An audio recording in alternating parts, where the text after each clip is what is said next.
1989 පැනමාව ජනාධිපති වෙච්ච මැනුවෙල් නොරියෝගාව අල්ලගන්න ඇමරිකන් හමුදාව මුළු රටක්ම ආක්‍රමණය කරනවා. එය වතිකානුවේ තානාධිපති කාර්යාලය හැංගිලා ඉද්දී එළියට ගන්න හමුදාව කළේ හරි අපූර්ව අමුතු උපක්‍රමයක්. ඒ තමයි සද්දට රොක් මියුසික් ප්ලේ කරපු එක. 2022 දී හොන්ඩුරාස් වල හිටපු ජනාධිපති ජුවන් හර්නන්ඩල්ස්ව ගෙදර දීම මාංචු දාලා කුදලගෙන ඇමරිකාවට අරගෙන යනවා. එය අද ඇමරිකාව විසින් අවුරුදු 45කට අච්චු කරලායි තියෙන්නේ.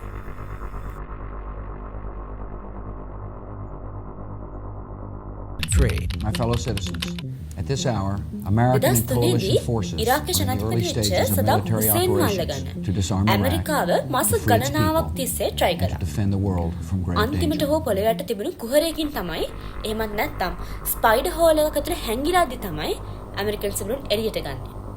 ඊට පස්සේ අත්අඩංගුවට අරගෙන කෙලින්ම ඇමරිකාවට රැගෙන යනවා.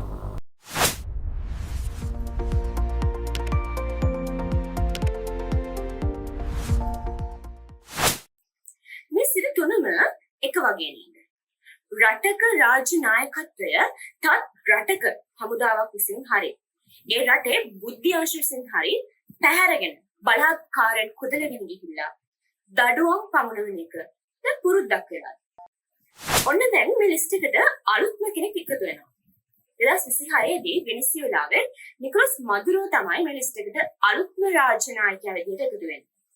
හරියටම ජනවාරි මාසේ 3 වෙනිදා උදේ පාන්දරම වෙනිසුලාවේ අගනගරයේ වෙච්ච කාර්කස් නුවරට ඇමරිකාවේ CIA කණ්ඩායම සහ ඩෙල්ටා ෆෝස් බලකාය කඩාවැදිනවා. මේ කඩාවැදීම මගින් වෙනිසුලාවේ ජනාධිපති වෙච්ච නිකොලස් මදුරෝව සහ ඔහුගේ බිරිඳව අත්අඩංගුවට ගන්නවා. මේ මෙහෙම නම් කරලා තිබ්බේ ඔපරේෂන් ඇබ්සලියුට් රිසෝල්ව් කියලා. දැන් මදුරෝ ඉන්නේ වෙනිසුලාවේ රජ මාලිගාවක නෙවෙයි. දැන් මදුරෝට ඉන්න සිද්ධ වෙලා තියෙන්නේ ඇමරිකාවේ සිරමැදිලික. චෝදනාව මොකද්ද? චෝදනාව තමයි ත්‍රස්තවාදය සහ මත්ද්‍රව්‍ය. එහෙමත් නැත්නම් නාකෝ ටෙරරිසම්. දැන් වල ප්‍රශ්නයක් ඇති ඇමරිකාවට පිස්සුද? කොහොමද ඇමරිකාව එක රටක රාජ්‍ය නායකයෙකු තමන්ගේ රටට බලහත්කාරයෙන් කුදලගෙන යන්නේ?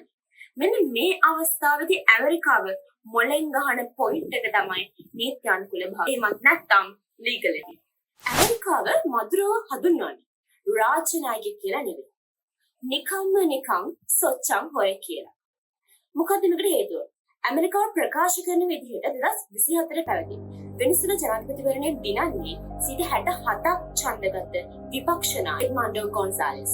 නමුත් මේ මදුරෝ ගැන ඇමරිකාව කියන විදිහට සම්පූර්ණ මදුරෝ කළා තියෙන්නේ ඡන්ද ප්‍රතිඵල හංගලා බලහත්කාරයෙන් ජනාධිපතිතුමා වාඩි වෙලා දිගින් දිගටම රැඳී සිටින්නේ. අන්න ඒ නිසා තමයි ඇමරිකාව ඔහුව රාජ්‍ය නායකයෙක් විදිහට හඳුනන්නේ නැතුව සෑම විටම මත්ද්‍රව්‍ය ජාවාරම්කාරයෙක් විදිහට හඳුනගන්නවා. හොඳයි. අපි ඇත්තටම හිතමුකෝ මදුරෝ ඇත්තටම වැරදිකාරයෙක් කියලා. ඇමරිකාවට පුළුවන්ද මුළු ලෝකෙම පොලිස් කාර්යය වෙලා මුළු ලෝකෙම තියෙන වැරදි ටිකට පිළිතුරු හොයන්න? එහෙමත් නැත්නම් අනිත් රටවල වැරදි කරන අත්අඩංගුවට අරගෙන ඇමරිකාවට ගෙනලා දඩුවම් දෙන්න. සරල මුත්‍රය තමයි ඔව්.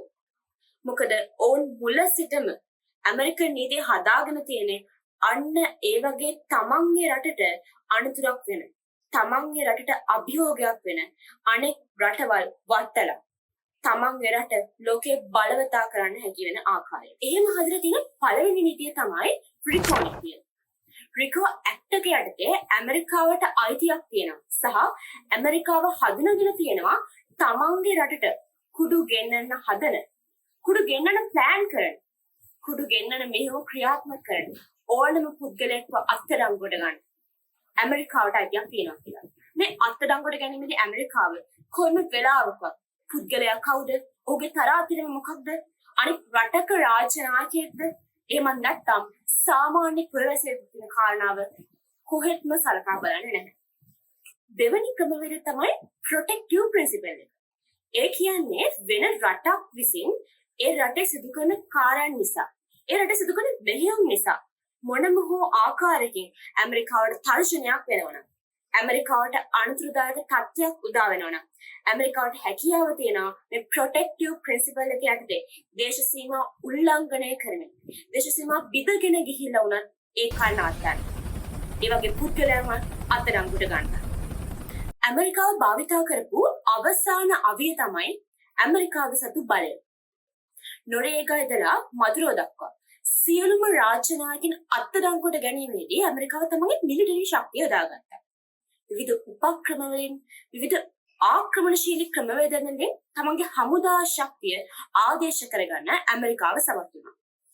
ලෝකේ බලවත්ම හමුදාව ඉන්න ඇමරිකාව ගේම් එකට එන්ටර් වෙද්දී අනිත් හැම රටකටම නිහඬ වෙන්නට සිදු වුණා.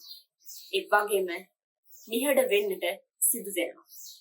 ඉතිහාසයේ බැලුවම සරලවම පැහැදිලි වෙන කාරණාව තමයි මේක අලුත් දෙයක් නෙවෙයි. විශේෂයෙන්ම ඇමරිකාවට. ඉතින් ඊළඟ මොහොතේ කවුරු වේවිද? කවුරු අත්අඩංගුවටපත් වේවිද? නොරියේගා, සදාම්, ෆර්නැන්ඩස්, දැන් මදුරෝ. ඉන්දියන් සාගරේ මුතු ඇටේ වෙච්ච අපේ රටට මේ දේ කරන්න ඇමරිකාවට කොහෙත්ම අමාරු නම් නැහැ. ඉතින් මේ සම්බන්ධ ඔයගොල්ලෝ අදහස මොකක්ද? ලෝක සාමයට මේක ඇත්තටම තර්ජනයක්ද?